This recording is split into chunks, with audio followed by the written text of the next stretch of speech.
places?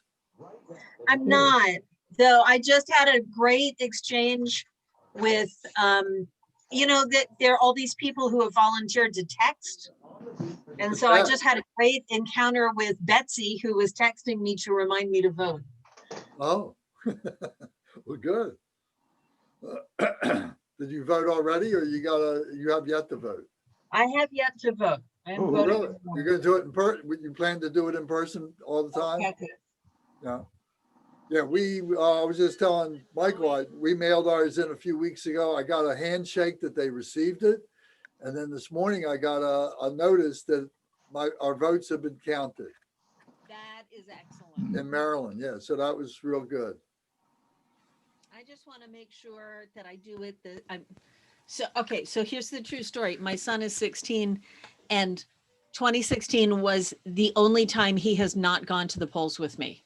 Like from the minute he was born, I took him with me to vote, and he did not come last time. And so last night he was like, "Mom, when are we leaving to go vote?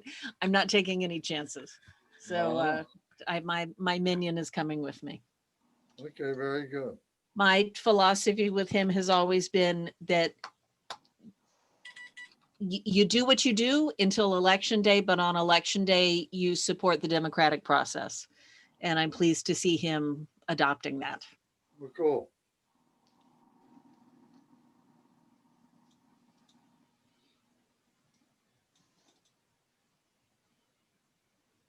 Okay, I got somebody here trying to get in that can't get in.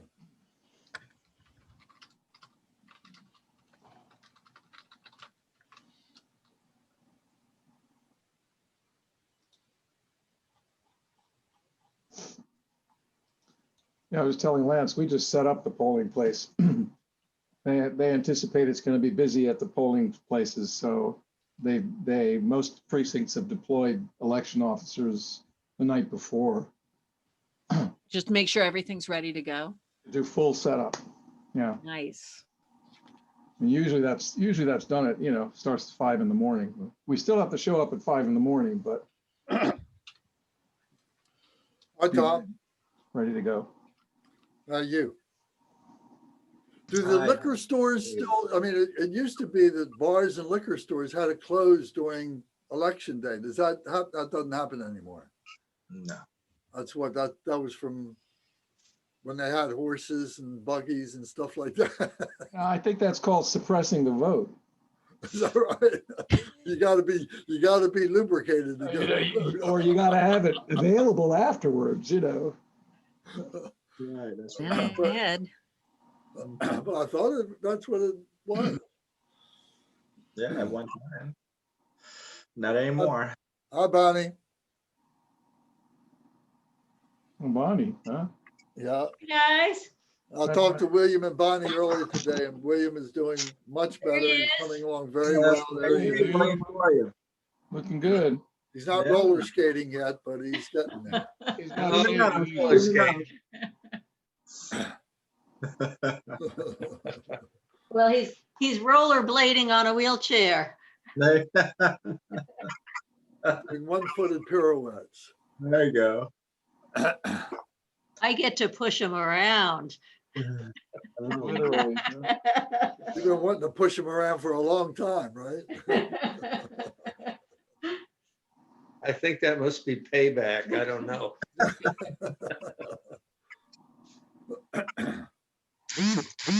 Where are you gonna go, I sweetheart? don't know. I'm trying to figure it out. Didn't have the couch. So we're going to need this book tonight. This is the only thing that we're going to need tonight. So if you've got that.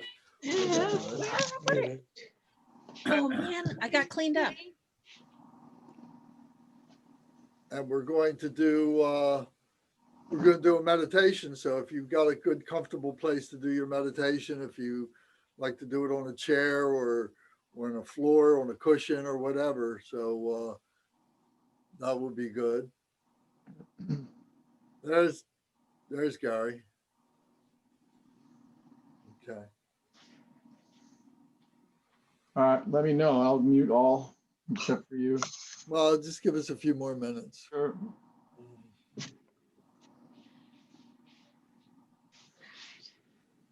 You could come and sit right here, sweetheart. No, I'd block you. No, you wouldn't. I'll just sit right here. It's fine. So this will be good tonight for all the drama, all the anxiety, you know, maybe after meditation, don't turn on your television or radio or internet or anything. Just chill out and just Yeah. stay Taking blissful. all the fun out. Okay. Wonderful. Let me mute us. There you go.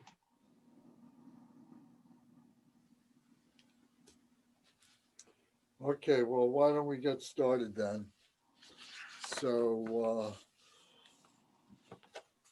any volunteers to want to read the opening prayers tonight?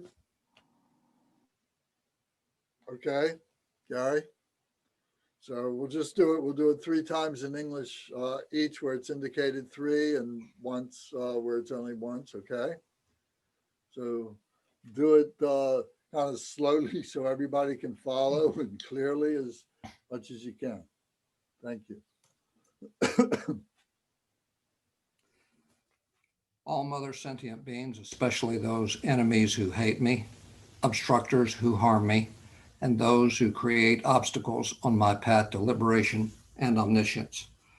May they experience happiness, be separated from suffering, and swiftly I will establish them in the state of unsurpassed, perfect, complete, and precious Buddhahood. All mother sentient beings, especially those enemies who hate me, obstructors who harm me, and those who create obstacles on my path to liberation and omniscience, may they experience happiness, be separated from suffering, and swiftly I will establish them in the state of unsurpassed, perfect, complete, and precious Buddhahood. All mother sentient beings, especially those enemies who hate me, obstructors who harm me, and those who create obstacles on my path to liberation and omniscience, may they experience happiness, be separated from suffering, and swiftly I will establish them in the state of unsurpassed, perfect, complete, and precious Buddhahood. Action Bodhicitta Prayer. Thus, until I achieve enlightenment, I perform virtuous deeds with body, speech, and mind. Until death, I perform virtuous deeds with body, speech, and mind. From now until this time tomorrow, I perform virtuous deeds with body, speech, and mind. Long Refuge Prayer. We take refuge in the kind root and lineage lamas. We take refuge in the deities of the mandalas of the yidams. We take refuge in all the exalted Buddhas. We take refuge in the perfect Dharma. We take refuge in the excellent order of the Sanghas. We take refuge in all the noble Dakas, Dakinis, and Dharma guardians, possessors of the eye of wisdom. We take refuge in the kind root and lineage lamas. We take refuge in the deities of the mandalas of the yidams. We take refuge in all the exalted Buddhas. We take refuge in the perfect Dharma. We take refuge in the excellent order of the Sanghas. We take refuge in all the noble Dakas, Dakinis, and Dharma guardians, possessors of the eye of wisdom. We take refuge in the kind root and lineage lamas. We take refuge in the deities of the mandalas of the yidams. We take refuge in all the exalted Buddhas. We take refuge in the perfect Dharma. We take refuge in the excellent order of the Sanghas. We take refuge in all the noble Dakas, Dakinis, and Dharma guardians, possessors of the eye of wisdom. Taking the Bodhisattva vow. Until I attain the heart of enlightenment, I take refuge in all the Buddhas. I take refuge in the Dharma, and likewise in the assembly of the Bodhisattvas. As previous Buddhas embraced the enlightened mind and progressed on the Bodhisattva's path, I too, for the benefit of all sentient beings, give birth to bodhicitta, and apply myself to accomplish the stages of the path. Until I attain the heart of enlightenment, I take refuge in all the Buddhas. I take refuge in the Dharma, and likewise in the assembly of the Bodhisattvas. As the previous Buddhas embraced the enlightened mind and progressed on the Bodhisattva's path, I too, for the benefit of all sentient beings, give birth to bodhicitta and apply myself to accomplish the stages of the path. Until I attain the heart of enlightenment, I take refuge in all the Buddhas.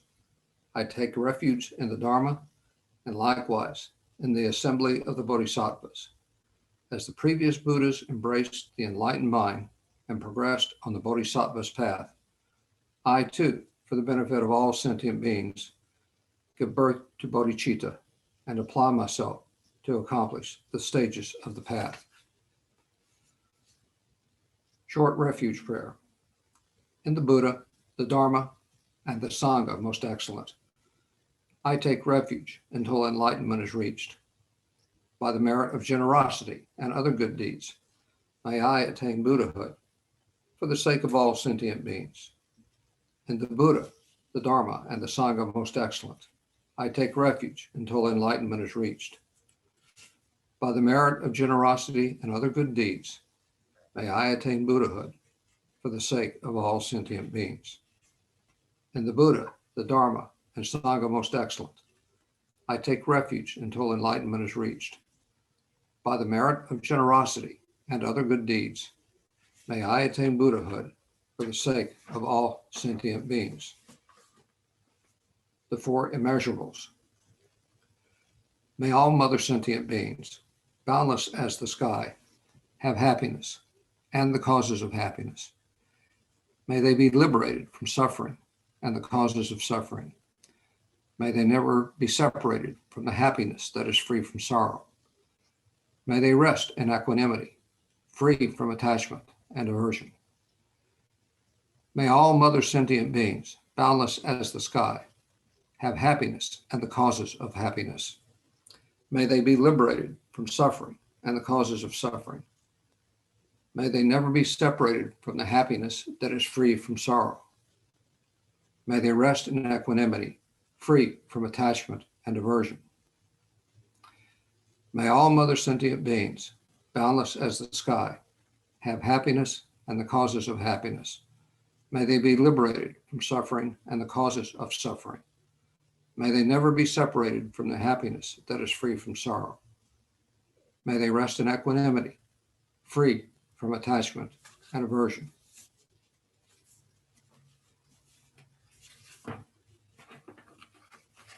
Okay, thank you very much. Okay, so tonight we are talking about purification and meditation. So in the past few weeks, we've been talking about the causes of our suffering, identifying what the suffering is, what the causes of it is, and what the antidotes to those causes of suffering, and then what the wisdoms that we can cultivate to be able to perfect our way along the path to becoming an enlightened being, a wholly enlightened being. So what this implies is that we have all these emotions, we have all these confusions that are built in to being an ordinary human being. And we start out with being pure. We start out being, we may have unawareness, when we're born, we don't have the intellectualization of what's going on and so on, but it's almost like we are a clean slate. We have some karma behind us. We have some past results of past deeds that were done either in our past lives or collectively as human beings. And that as we grow up, certain conditions and causes may come together where those seeds of that karma come to fruition, where they come and they begin to sprout and they begin to grow and so on. So, but we start off being very, very pure. And what happens is with our family and then with our friends, and then when we go to school and we begin to socialize and so on, things start happening to us. And we start receiving imprints from our family, from our friends, from schools and so on. And we begin to take these imprints in. Sometimes these imprints are really, really good. They're very pure. They're very virtuous, and good deeds result out of that. But also, negativity can come, non-virtue can come, non-wholesome behavior can come.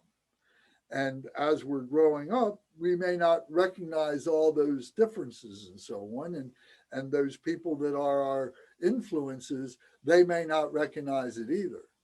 So in some degree, we're left to our own devices to be able to recognize good from bad and carry on our life and so on.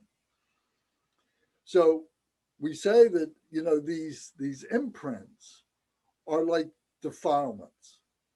You know, it may be good deeds that we're doing, but there may be a pridefulness that is associated with those good deeds to the point that we become arrogant. Or it could be a non-virtuous deed where there's hatefulness or jealousy or something like that. And then there is attachment to that or aversion to that. There's anger associated to that. And so that's a defilement too. And so we need to recognize that all these potentials are within ourselves, that are part of our nature, our phenomenal nature and so on. And that we look at all these things as defilements that need to be purified. So how do we purify becomes the question. What does that mean? We've learned what the antidotes are. So the purification is being able to apply those antidotes to those poisons that are causing all these emotions. Now, as I pointed out before, there's 84,000 emotions. So being able to, you know, dissect and pick out each one and then be able to find what the combination of those 5 poisons are to be able to pinpoint surgically, you know, apply those antidotes to that is a very difficult task. But we learn things in a general way, and we begin to automatically, through our purification and developing our correct motivations and our correct intentions and our correct actions and so on, we begin to purify all these different myriad combinations of things that are very difficult for us to recognize each on their own. So to help us do this, there is an element within ourselves. We talk about that we have this indestructible true nature, that I've used this diamond as an illustration of what that is. So in our heart center, we all have this true nature that is characterized or symbolized by this indestructible diamond. And this indestructible diamond is made of bodhicitta, the holy enlightened mind. And the holy enlightened mind is covered up by these defilements. So to be able to get to this, we need to be able to pull away, you know, peel the onion, so to speak, to get to the diamond, to be able to get to this indestructible nature. So this indestructible nature, just to remind you, is bodhicitta, the holy enlightened mind, and that is loving kindness, compassion, joy, and equanimity. So we all have that.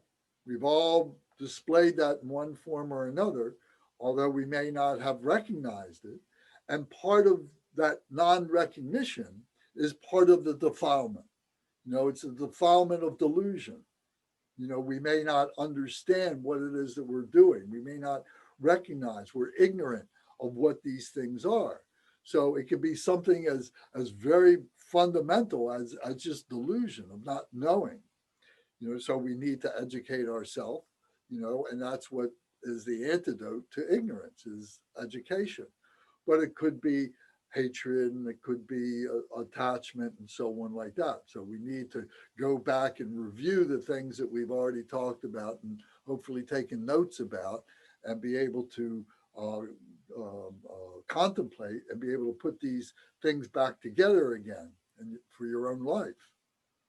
So this indestructible nature is this illustration of it being a diamond is very practical, because in a diamond, there's many aspects to the diamond. And you can look in any one of the aspects and you can see inside the diamond, you can see many refractions of light and so on, and you see different colored lights. And so symbolically, what these aspects or these facets of the diamond are representing are the different activities of this holy enlightened mind. This bodhicitta is what this diamond is composed of, is what it's made of. But now when you have light or whatever, it's radiating out, and it's radiating out as different activities. So we would say that this is pure, and the activities are pure. They're enlightened activities.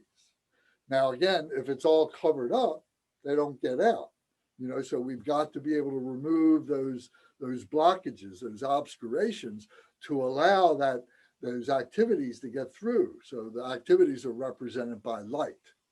And if you go back to the chart that we talked about the 5 poisons and so on, there was a light, a color association with each one of those 5 poisons and the antidotes. So we begin to build this together now with something that is very, very subtle, very pure, is the light, the color of the light, which, so these facets then are through the system of our Dharma, through the system of our Buddha.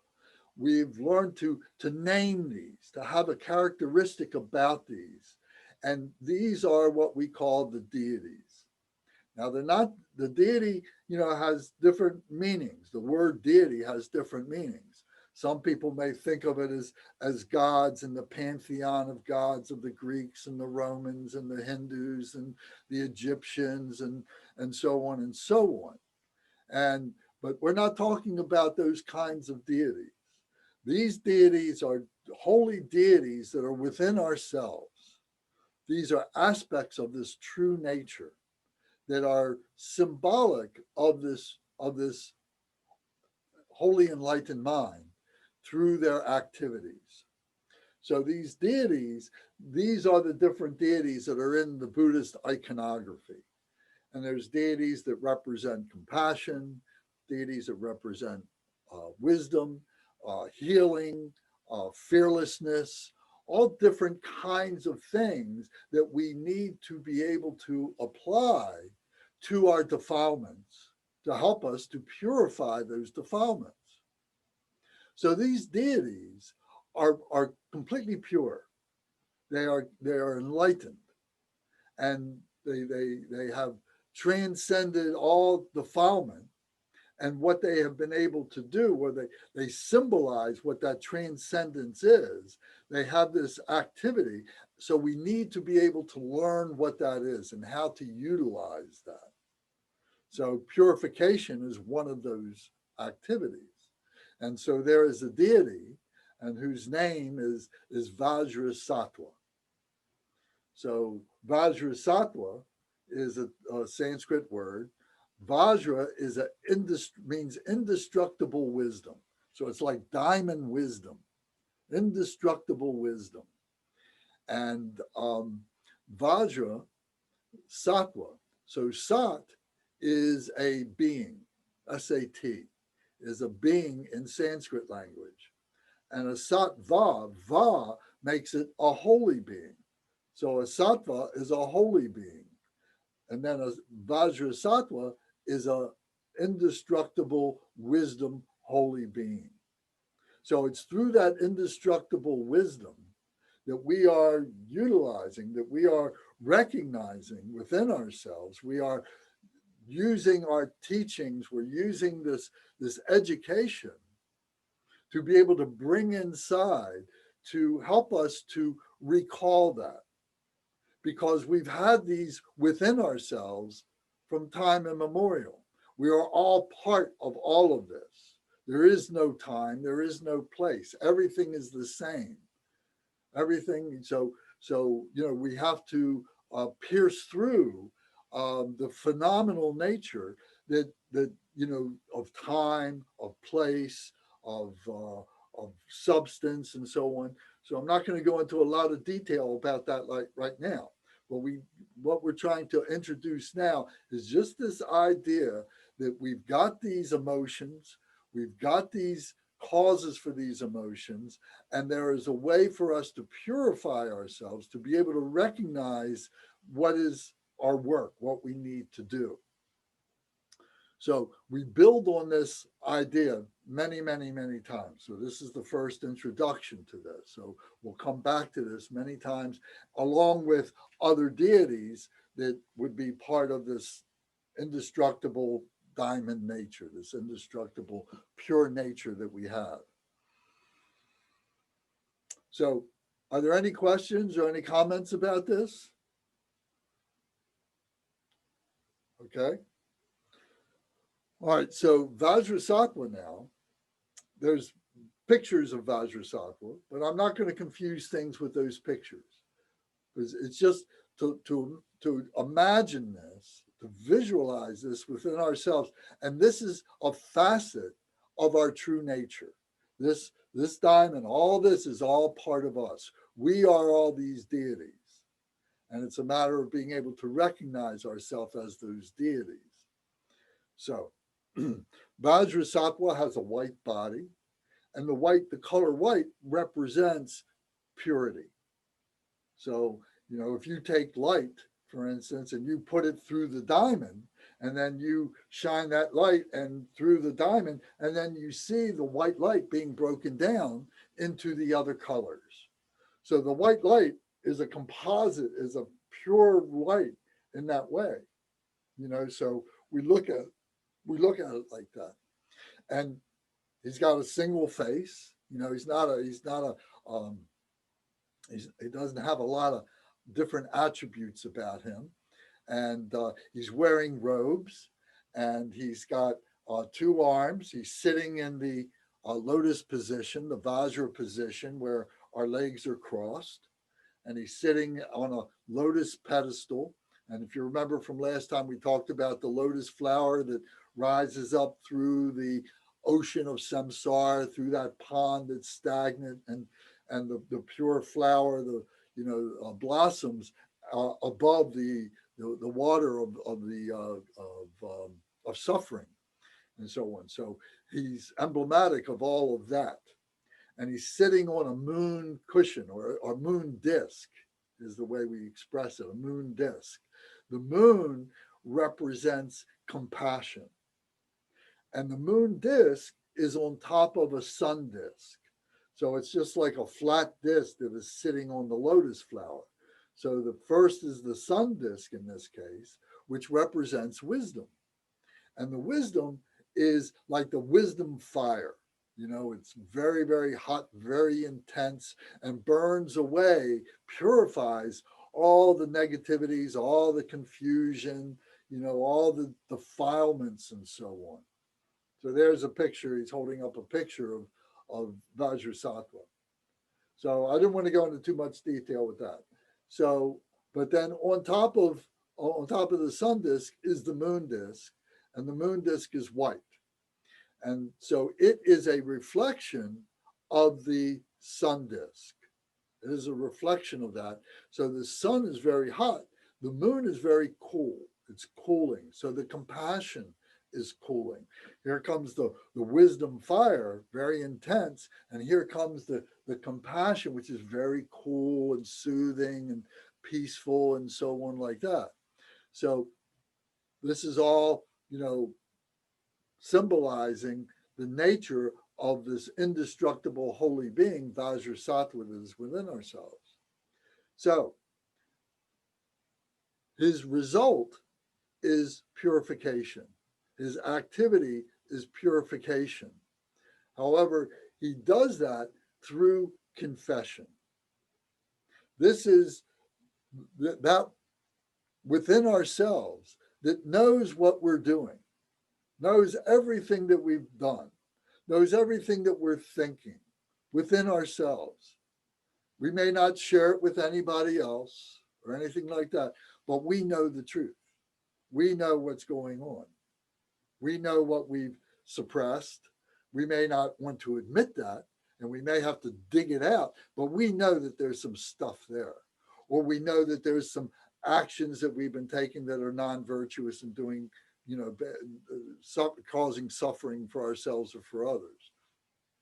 Likewise, there's good things that we recognize that despite all this other emotional stuff, we may have this good stuff that's going on that I'm trying to get out, that I want to be able to share with other beings, that I want to be able to be the exemplar of myself, is this perfection. And I want that to get out. But I have to be careful because I'm prone to the arrogance. I'm prone to the pridefulness. And I recognize that. So Vajrasattva sees all this, recognizes all of this. And now through the confession of admitting this to ourselves, that we begin the process of purification. That's the first step, is admitting that we made a mistake, admitting that we did wrong things, admitting that we're covering things up, all these different ideas of being able to create obstacles and blockages of our true nature. So this purification is overcome by confession. Okay? So we have there's a whole practice for Vajrasattva to be able to learn to recognize Vajrasattva, to visualize Vajrasattva in a anthropomorphic version that helps us to embody that. But right now we're keeping it a little bit more simple. We're not going into that right now. So, but he has a mantra. A mantra is a verbal elaboration of that being, of that deity. And that deity is telling you his name, telling you his activity, telling you the work that he's going to do, what the enlightened activity of the deity is. So all the different practices that we do all have a particular mantra that is associated with them that becomes the elucidator of that particular deity. So as we begin to recite these mantras, we are slowly becoming the deity. It becomes a vehicle for us to be able to recognize what that is. The voice, our speech, is an agent of the brain. And through this agency, through this recitation of the mantra, the chanting, and so on, we're slowly vibrating. And we're vibrating at that same resonance as the deity, in this case, Vajrasattva. And that resonance is pure. There's this resonance, there's this vibration, figuratively, that is going through all of us. It permeates everything. It's completely visible to us, but it permeates everything. And so what we are trying to do is to harmonize with that, because this is the illustration, or this is a characteristic of the true nature, is this vibration. So we can do things that are disharmonious, or disharmonious, that's the wrong word, discordant with that vibration. And we can create, sounds and interruptions and so on that aren't harmonizing. And they cause problems for us, they cause problems for other people.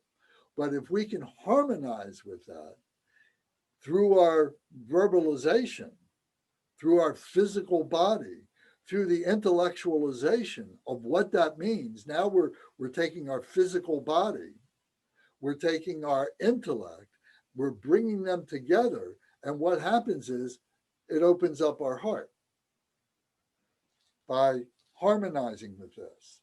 And these teachings is all done in Sanskrit. And the reason for this is that Sanskrit was the language of the time that the Buddha was teaching in. And it was a very pure language. It wasn't a written language. It was a verbal language. And they taught in this language. And it's got, syllables and so on. And I'm not a scholar by any means that I can go in and talk to any great detail about it. But these Sanskrit syllables, these Sanskrit words have vibrations to them. And the vibrations are the intellectualization of the essence of what that purity of that vibration is.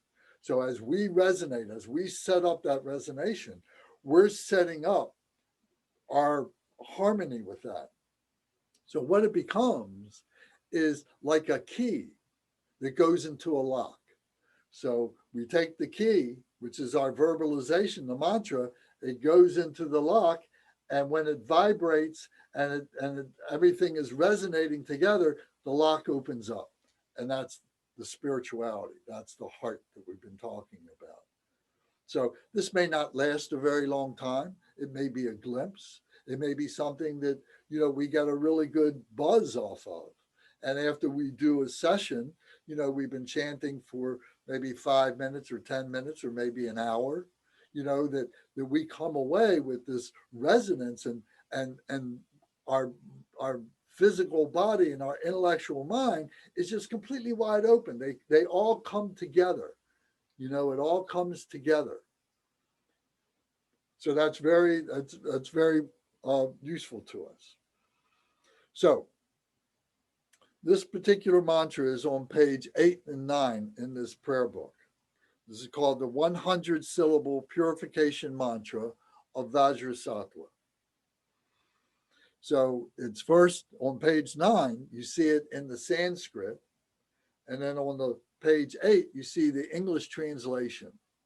So it's important to know the Sanskrit to be able to recite the Sanskrit.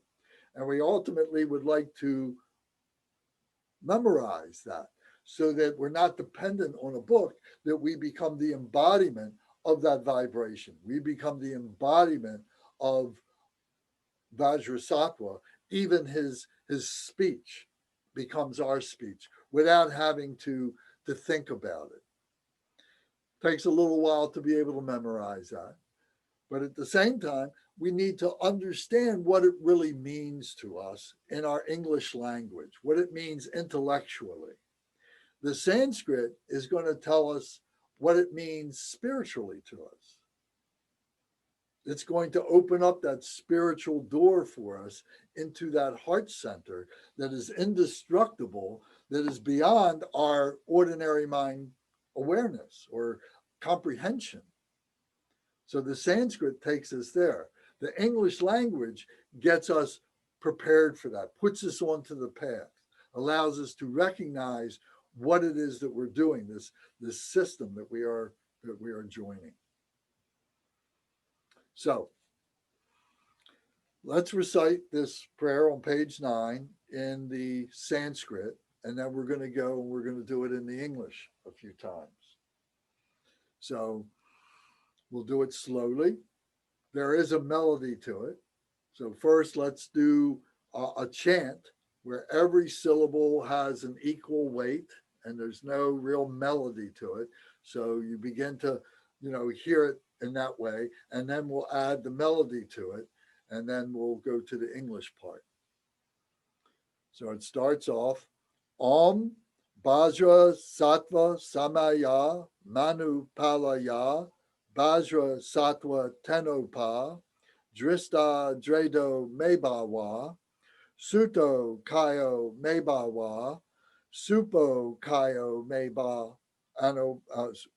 Supo Kayo Mebawa, Anuraktu Mebawa, Sara Siddhi Me Prayatsa, Sara Karma Sutsa Me, Sitsan Shriya Kuru Hung, Ha Ha Ha Ha Ho, Bhagawan, Sara Tadagata, Bajra Mame Munsa, Bajri Baba Maha Samaya Sattva A. So I hope you're reciting it along with me as best you can. We try and write it out phonetically as best as possible, but sometimes, there's a little bit of, we can't capture exactly the way each of those syllables is to sound. So it's something that you have to kind of get used to. So we'll do it again very slowly. Om Vajrasattva Samaya Manu Palaya Vajrasattva Tenopa Drista Dredo Mebawa Suto Kayo Mebawa Supo Kayo Mebawa Anu Raktu Mebawa Sara Siddhi Me Prayatsa Sara Karma Sutsa Me Sitsan Shriya Kuru Hung Ha Ha Ha Ha Ho Bhagawan Sara Tadagata Bajra Mame Munsa Bajri Bawa Maha Samaya Satwaha. One more time, slowly. Om Vajrasattva Samaya Manu Palaya Vajrasattva Tenopa Drista Dredo Mebawa Suto Kayo Mebawa Supo Kayo Mebawa Anu Raktu Mebawa Sara Siddhi Me Prayatsa Sara Karma Sutsa Me Sitsan Shriya Kuru Hung Ha Ha Ha Ha Ho Bhagawan Sara Tadagata Bajra Mame Munsa Bajri Baba Maha Samaya Satwaha. So now we'll do it with the most popular melody. Om Vajrasattva Samaya Manu Palaya Vajrasattva Tenopa Drista Dredo Mebawa Suto Kayo Mebawa Supo Kayo Mebawa Anuraktu Mebawa Sara Siddhi Me Prayatsa Sara Karma Sutsa Me Sitsan Shriya Kuru Hung Ha Ha Ha Ha Ho Bhagawan Sara Tadagata Bajra Mame Munsa Bajri Bawa Maha Samaya Satwaha Om Vajrasattva Samaya Manu Palaya Vajrasattva Tenopa Drista Dredo Mebawa Suto Kayo Mebawa Supo Kayo Mebawa Anuraktu Mebawa Sara Siddhi Me Prayatsa Sara Karma Sutsa Me Sitsan Shriya Kuru Hung Ha Ha Ha Ha Ho Bhagawan Sara Tadagata Bajra Mame Munsa Bajri Bawa Maha Samaya Satwaha Om Vajrasattva Samaya Manu Palaya Vajrasattva Tenopa Drista Dredo Mebawa Suto Kayo Mebawa Supo Kayo Mebawa Anuraktu Mebawa Sara Siddhi Me Prayatsa Sara Karma Sutsa Me Sitsan Shriya Kuru Hung Ha Ha Ha Ha Ho Bhagawan Sara Tadagata Bajra Mame Munsa Bajri Bawa Maha Samaya Satwaha. Okay, so we recite that as many times as we can in a session, and it is very, very purifying. If you have some anger, you have some confusion, you have some emotion that you are going through, and you sit down and you recite this a mile around, which will take you about a half an hour to do 108 recitations, or maybe 50, whatever, you will find that at the conclusion of that, whatever was bothering you will be gone. Now, it might take 2 mile rounds, it might take 3 mile rounds. It depends on how obsessive you are with whatever that emotion is. But it will purify if you give it the commitment to want to do that. It will help you. Otherwise, you come home and you're stewing about something that happened, and you know you're going to think about it all night long. You know you're going to not be able to sleep properly. You're going to wake up at 3 o'clock in the morning and you're still thinking about it.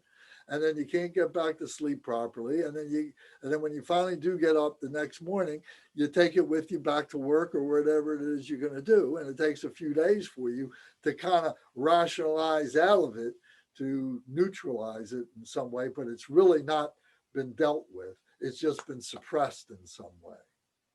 So this is a way to kind of break it up, diffuse it. So now let's look at the meaning of this, what this means to us in our own English language. So we go to page 8. So it says Om, and Om in its simple form like this means the enlightened body, speech, and mind. Om is 3 words actually. Ah, o, ah, ma. O, ah, ma. O, ma, ah. Om. So it means the body, speech, and mind, the enlightened body, speech, and mind. So in this case, it's associated with Vajrasattva. So the next words are Vajrasattva, Samaya. So Vajrasattva, I've already explained as the indestructible holy being. Samaya, Sama, the word Sama means vow, the vow that we take, the commitment that we take.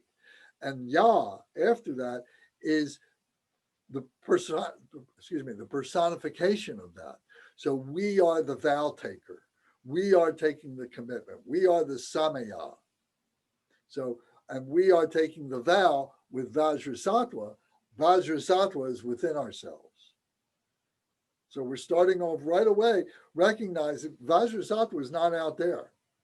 Vajrasattva is here inside. All the deities are inside of us. All this is within ourselves. Okay, so the body, speech, and mind of the indestructible holy being, I'm taking my vow with you. I'm making my commitment to you. Help me to protect my vow to purify myself. So this pure deity, help me to purify. Help me to protect my vow. I'm making this vow. Now help me protect that vow. May you remain firm with me, because I'm going to challenge you. I'm going to be like a teenage kid who is testing his parents over and over again. I'm going to challenge you. Please be firm with me. Help me. Help me, show me the path, and help me to stay on the path. Be firm with me when I get errant, when I get troublesome, and so on. Grant me the complete satisfaction. Grant that to me. Show me you've got the power to be able to do that. Grant me that satisfaction to be able to purify, to be able to be the manifestation of that purification, of this confession. I'm making this confession to you. Then grow with me, because I'm going to go through stages. I'm going to go through levels. Stay with me. Grow with me. Show me more stuff. Be loving towards me. Loving kindness. Show me the wisdom. Show me the wisdom. Be loving towards me. Loving kindness. The grace. When I make mistakes, show me. Keep going with me. Grant me the attainments to master the powers beyond body and nature. Grant me the attainments to master the powers beyond body and nature. The powers beyond body and nature are physical body, our intellectual nature. Beyond that are our spiritual attainments. Grant me the attainments. Show me how to those glimpses, reveal those glimpses. Help me open up those blockages so I can recognize those attainments, so I can see that light coming in and I can recognize that, and to be able to be a master of that. That when I falter and I have to come back and I have to start over again, that I can do it very, very quickly because I've mastered the path. I've mastered the way to get there. So help me to do that. Grant me the attainments to master the powers beyond body and nature. The body and nature is pulling me down.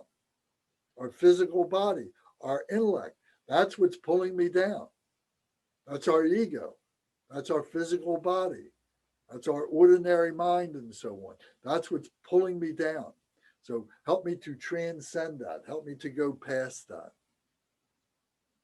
Show me all the deeds of body, speech, and mind. And now I'm talking about the holy enlightened mind, the body, speech, and mind of the deity, of the enlightened ones. Their body, speech, and mind. Our body becomes their body. We see ourselves as the deity, as Vajrasattva. Our speech becomes Vajrasattva through the mantra, and our mind, our heart center, opens up as the mind of the deity, in this case, Vajrasattva. Show me all the deeds of body, speech, and mind. And now everything I do becomes an expression of that holy enlightened activity, of that holy enlightened body, speech, and mind of the deity. Show me all the deeds of the body, speech, and mind. Show me how I can do this. Show me my opportunities so I can seize those opportunities. Make my mind heart good, virtuous, and auspicious. My mind heart. This is my brain. This is my mind brain. This is my mind heart. So it's not the physical heart. It's not the fleshy heart. It is the heart center, is the mind, the big mind that is indescribable, that we have from the moment that we are conceived and that we keep with us through our entire life. And then when our body dies, we eject that mind. We eject that consciousness. So make my mind heart good. So may it be positive. May it be virtuous. And may it be auspicious. Auspicious, may it be bring blessings for myself and for others. And blessings are that which relieve suffering. Auspicious, to relieve suffering, to be able to promote, more happiness, more peacefulness, more bliss for other beings and those around and so on like that. So then revel in the bliss of the four joys. That's the ha, ha, ha, ho. Revel in the bliss of the four joys. So there's many representations of the four joys, but very simply and very fundamentally are the four immeasurable qualities of bodhicitta, which is loving kindness, compassion, joy, and equanimity. So the prayer that we recite on page 6, the four immeasurables, those are the four joys.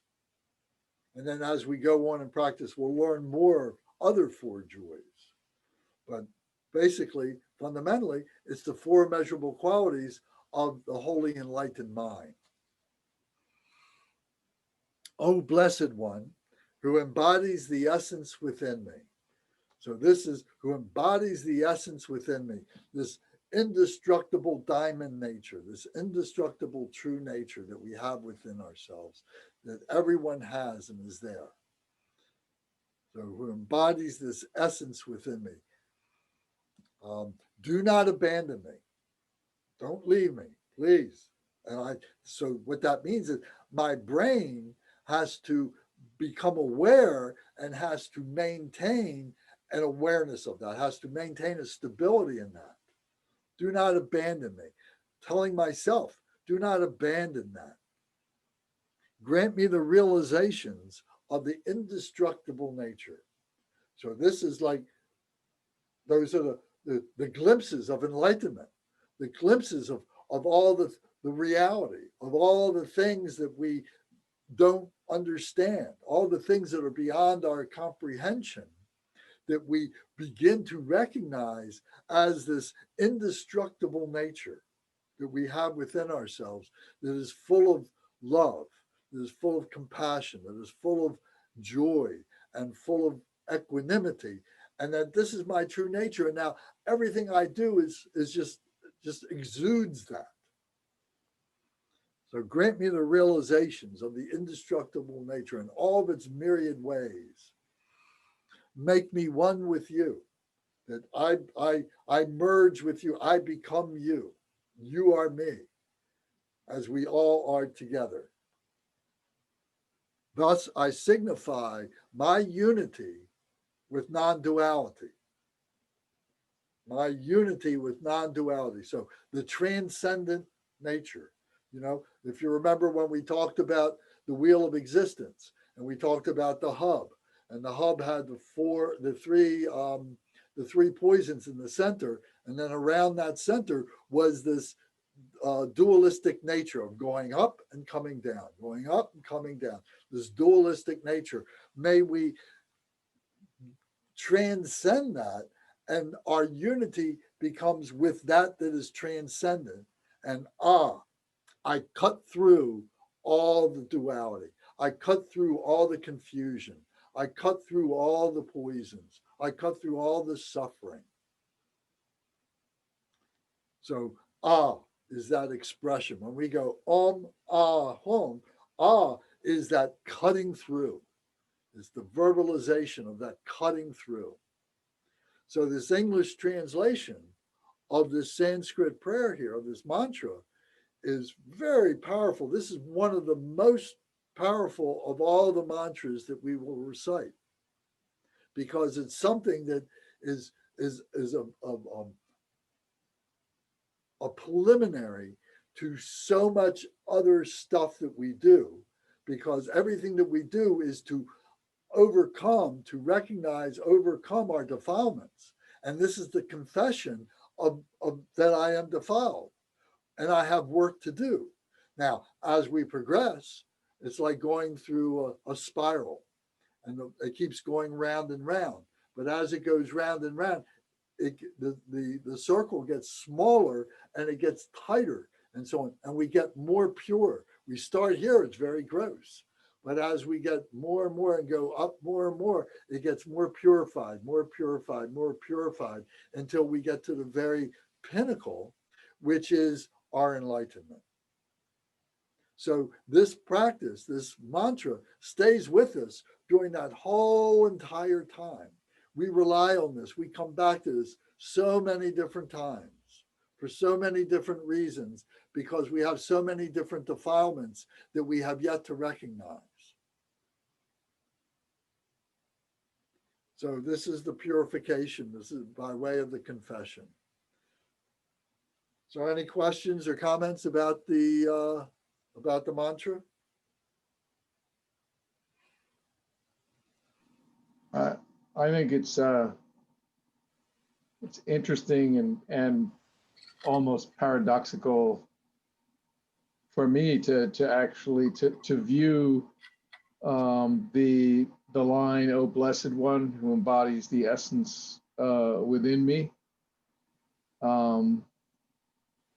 because the Blessed One is already in me. So again, we're looking at a container with a container in it, with a container in that, and all of its Buddhas. So it's a nice repeat of that sort of imagery. It's a great reminder. Yes. The masters were great genius in being able to put this, system together to help us to develop this, to cultivate the awareness of this. It was great genius.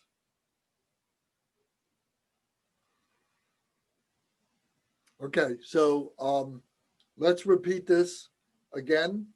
We'll do it 3 times with the melody, this time in the Sanskrit again, and this time with the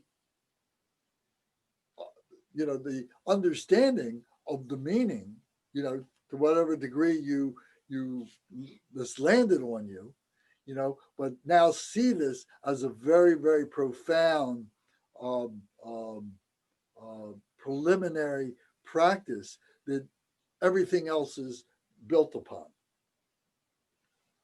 So, and then we let the syllables resonate. Now, what these syllables literally mean, is we've interpreted them in the English language, but each one of these syllables is that key that opens up and it vibrates. So you have to allow this to vibrate.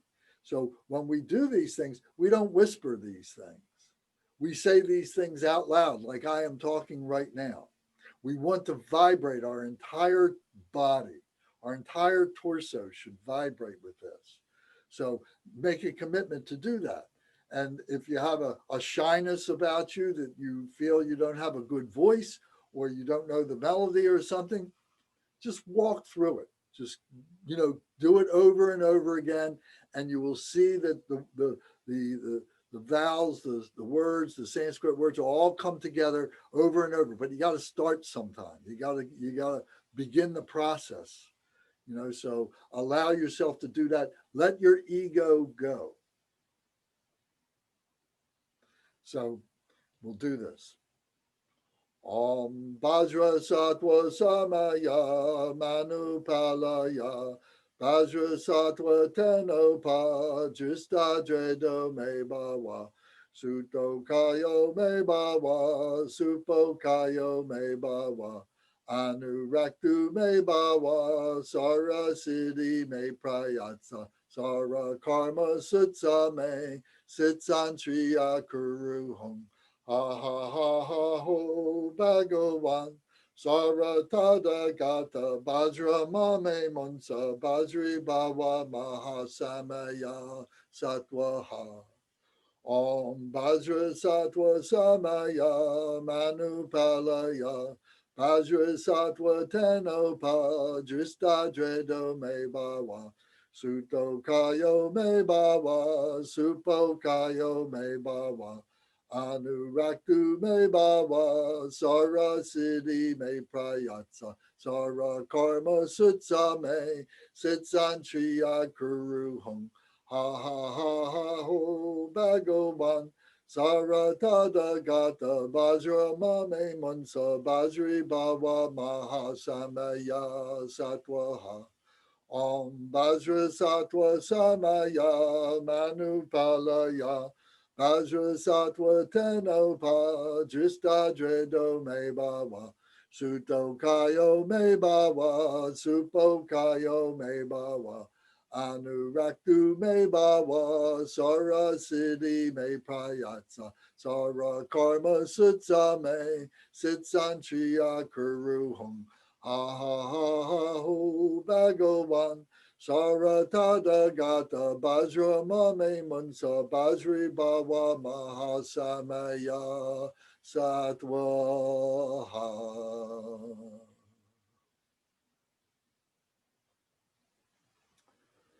Okay. Thank you very much. So if you like, we can take a short break right now, just for a couple minutes. And then we're going to come back, and now we're going to do a purification practice that is here in your book. So this will take us through the rest of our evening session here. So if you need to get a drink of water or whatever, now's the time to do that, and please come right back. If you have any questions in the meantime, don't hesitate, turn your microphone on and we can talk. I'll be right back.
Okay, Bonnie and William aren't back yet, but I know they know this, but I just want to introduce this to Rebecca.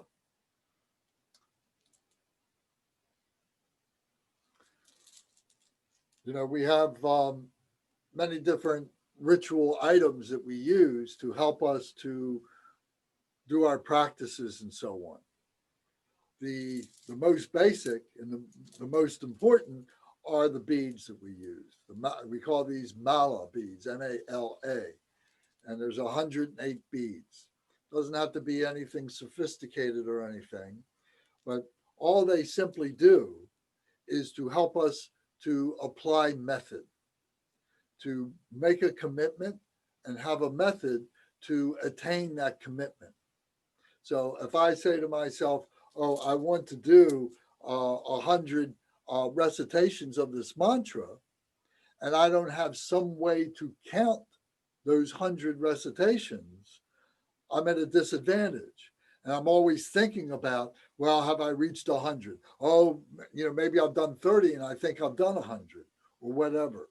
So we find that by setting a goal for ourselves, an obtainable goal, but setting a goal for ourselves, and then having a system by which we can obtain and measure the success of obtaining that goal, that's where we derive a benefit. If we just make these imaginary things, I'll do this till I get tired, is very, very small benefit. So using these beads is something that is very useful to us. So there's 108 beads here. And usually we say that there's 100 beads and we will do this mantra 100 times. But those extra 8 beads are there to help us to make sure that we did 100 perfectly. 8 of them will say, well, maybe I didn't get it quite right for some reason. My mind drifted away or something. I wasn't concentrating. I didn't pronounce it properly. So those 8 extra beads are what helps us to be able to make sure that we are able to perform 100 correctly. So then I might say, okay, I'm going to do 1 mala round, or I'm going to do 2 mala rounds, or 3 or 4 or 5 or 10. You know, so it's not unusual to do 10 mala rounds and to accumulate 1,000 recitations of the mantra. Depends on what mantra it is, what practice we're doing. You know, some are very short, some are very long. I know for me to be able to do the Vajrasattva takes me about 25 minutes to do a mala round of that particular mantra, doing it very quickly because I've memorized it and so on. But as we do that, we find that what we're doing is we're merging with the deity. We're becoming one with the deity. That deity is coming up within ourselves, and we're piercing through that which is delusional, that which is attachment, that which is ego, and so on. So I'm just making a point that the mala beads are a very important tool, the most fundamental, important tool in our being a practitioner. And part of Buddhism 101 is learning how to do some of these practices, learning the basics of meditation and doing these practices, as well as learning the academics of what these things mean. So it's two lanes going in the same direction. You know, we're going in the same direction. One is practice and one is academics. So we turn to page 23 in our book, in this book here. And this is the purification. This is called the Om Ah Hung purification practice. So it's a very simple practice. It's quite self-explanatory. It's something that you can do on your own. We're going to do it together, you know, but it's something that if you wish, you can do it anytime on your own. It doesn't have any references to the deity or anything like that. So it's just about mindfulness. It's just about focusing your mind and purifying, coming into one-pointed mindfulness to whatever degree of one-pointed mindfulness that we can bring to this. So so here I'm going to lead you through this, so you don't have to read this. You can just relax. And if you're sitting on a cushion, if you're sitting on a chair, if you can keep your back straight is the most important element, keeping your back straight. And your hands can be 4 inches below your navel with your left hand up, your right hand lying in it, and 4 inches below your navel. Your hands can be at your knees or whatever is comfortable for you. If you pull your shoulders back, it pulls your hands right into your abdomen. So it's very comfortable. It's very natural to be in that position. But if you need to move, it's fine. If during the practice, if you need to move, your legs are a little uncomfortable, do whatever you need to do to stay comfortable. Don't let yourself cramp up or anything like that.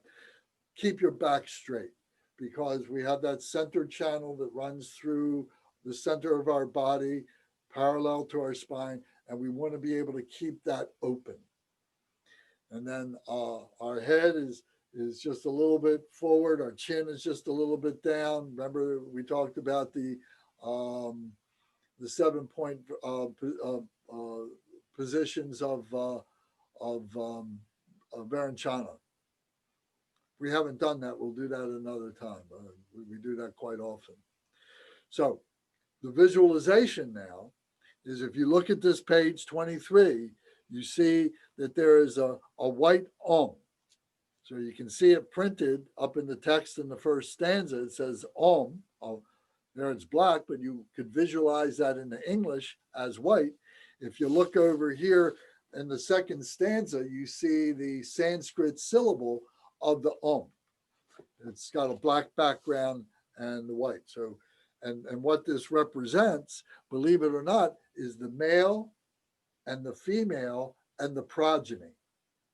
So we'll talk about that another time. But that is what the Om syllable is representing here.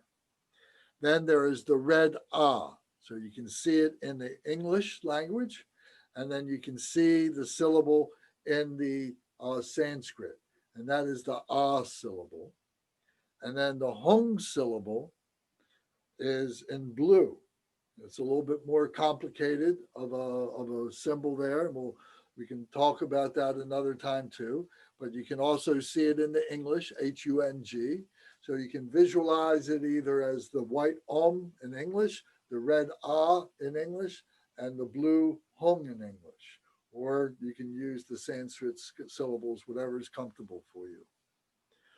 So it says, first visualize a white Om at your forehead, which represents your body. This is symbolic of your body. A red Ah at the throat. So this represents your throat, the speech. And a blue Hung at the heart represents the mind. And it says, recite the mantra Om Ah Hung. So there's an easy melody that I will recite, and you can follow along with me as we do this. So now, the instructions on the second stanza. It says, as the first mala round is recited, a white fire emanates from the Om at the forehead and burns away all the physical obscurations, all the sicknesses, all the negative karma and bodily obscurations are consumed by the wisdom fire by the Om. So from our forehead, symbolic of our body, this white fire, this you visualize as a big burst of flames or as a single flame, whatever is easier for you, but a white fire coming from your forehead, burning away all the negativities, all the confusions, all the sickness, the negative karma, obscurations of our physical body, burning it away, purifying it. So we're going to do a mala round, 1 mala round. So recite with me. Let your ego go. Let your voice come out. Om Ahom, Om Ahom, Om Ahom,